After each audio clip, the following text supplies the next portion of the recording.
Ave María, gracia plena, Dominus tecum, benedicta tui mulieribus et benedictus fructus ventris tui, Iesus. Santa Maria, Mater Dei, ora pro nobis peccatoribus, nunc et in hora mortis nostri. Amén. Queridos hermanos, el asunto que nos impusieron en esta sociedad, que se nos impuso en estos 200 últimos años, cuando derribaron nuestra cultura y nos pusieron una cultura que no es cristiana, católica, nos pusieron una cultura utilitarista,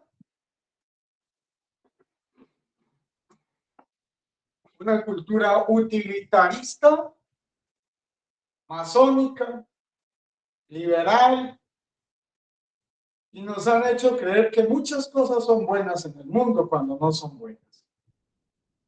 Porque somos hijos de una sociedad. Primero, la gente ha dejado de confiar en Dios y confía en seguros y en cosas del mundo y en personas y corren para allá y mi trabajo y la fuerza y el Estado y va por allá y dejamos de confiar en Dios. Primero porque sí ha habido bienestar, eso hay que reconocer. Sí, en algunas partes ha habido bienestar. En otras, pues, había un bienestar católico, que era distinto.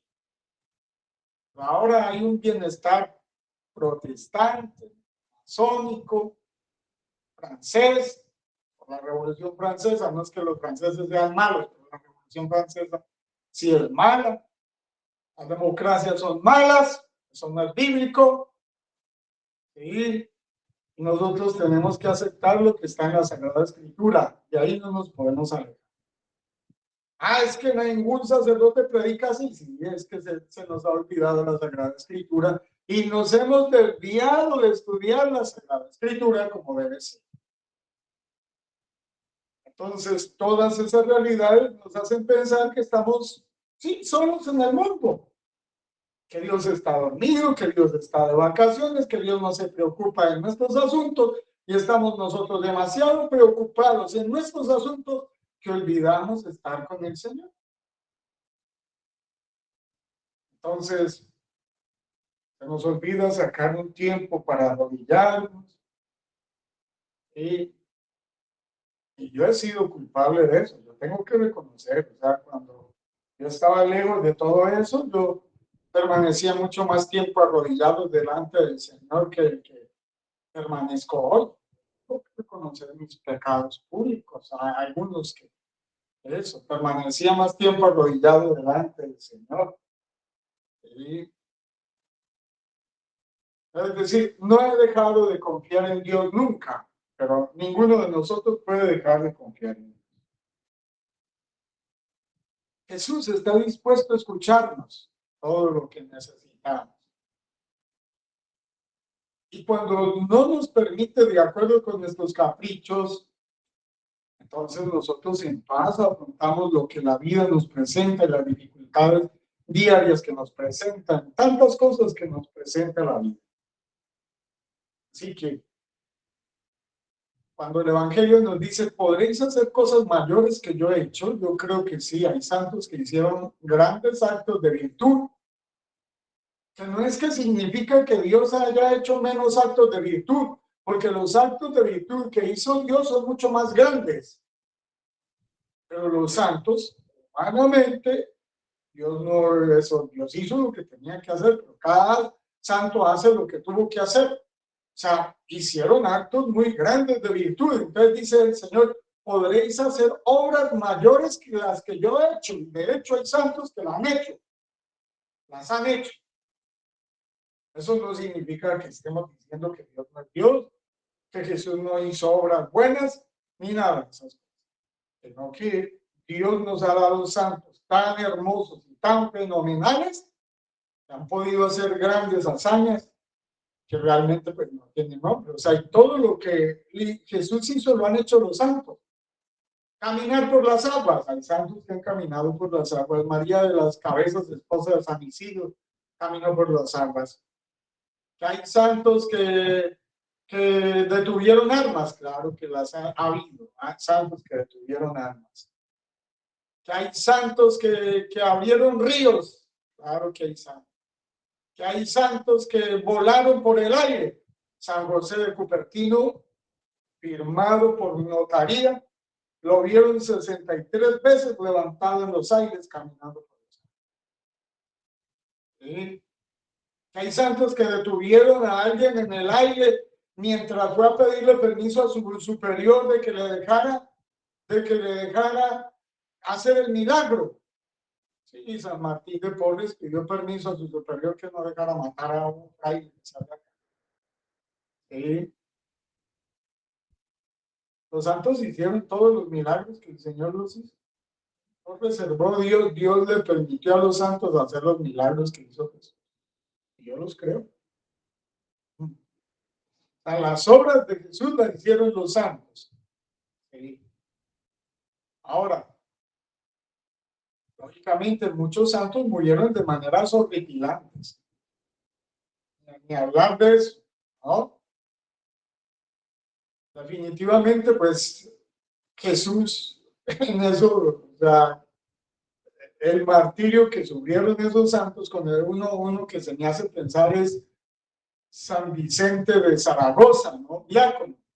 Lo curaba, volvían y lo martirizaban, volvían y lo curaban para volverlo a martirizar. Tremendo eso, ¿no? Que a uno lo cure, que se sane, para volverlo a martirizar. Todas las obras que hicieron los santos, pues están hechas. Ahora, una cosa es que la hagan los santos que son simples mortales. Bueno. Y otra cosa es que las obras las haga el Hijo de Dios. Es decir, Dios, que es hombre a la vez, hace las obras. De manera que por hacer esas obras Dios, pues esas obras tienen un valor mucho más grande delante de la misma justicia de Dios y delante de Dios. Así que, ¿dónde vemos? Felipe le dice, muéstranos al Padre. ¿Dónde vemos al Padre? ¿Dónde lo vemos? En el rostro de Jesús vemos al Padre. Y en el rostro de Jesús vemos al Espíritu Santo. Yo en un convento franciscano en Guadalupe, Zacatecas, había un cuadro de la Trinidad donde se mostraba el Padre, el Hijo y el Espíritu Santo, los tres iguales. Un cuadro antiquísimo. Padre igual al Hijo, el Espíritu Santo igual, o sea, los tres iguales. Pero cada uno tenía su signo que lo distinguía, ¿no?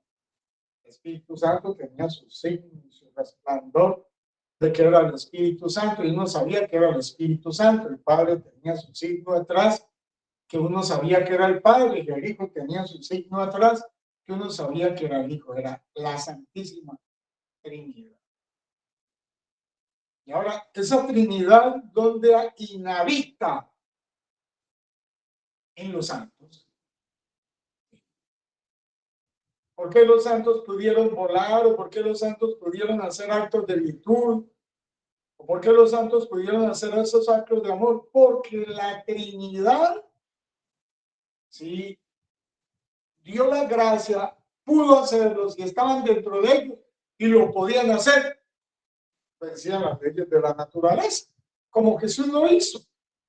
Caminó por las aguas, entonces los santos caminaban por las aguas porque inhabitaban la Trinidad, o sea, tenían la Trinidad dentro, entonces ellos caminaban.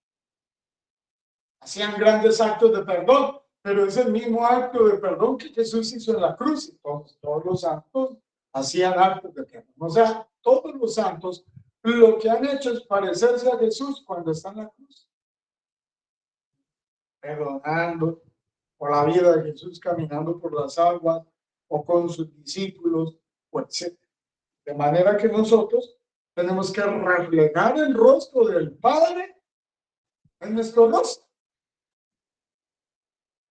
Y en nuestro rostro debe reflejarse al final de la vida, pues debemos ir reflejando un rostro de bondad, de luz, gracia. Y los rostros malvados, sí, yo he visto, pero hay gente que se le nota ese rostro, esos rostros malvados, ¿no? Y después, cuando he tenido la oportunidad de indagar, pues me doy cuenta que el rostro corresponde a la realidad. Muchas veces. El rostro corresponde a la realidad. Los rostros del alma, la deformación del alma a veces se expresan la deformación del alma. Y la bondad del alma místicamente también se va expresando en el rostro. De manera o que somos rostro del diablo, o que somos rostro de Dios. Cada uno sabe qué debe de hacer en la vida. Y lo único de lo cual uno no se puede apartar es de la cruz. Contemplando la cruz, mirando la cruz todos los días.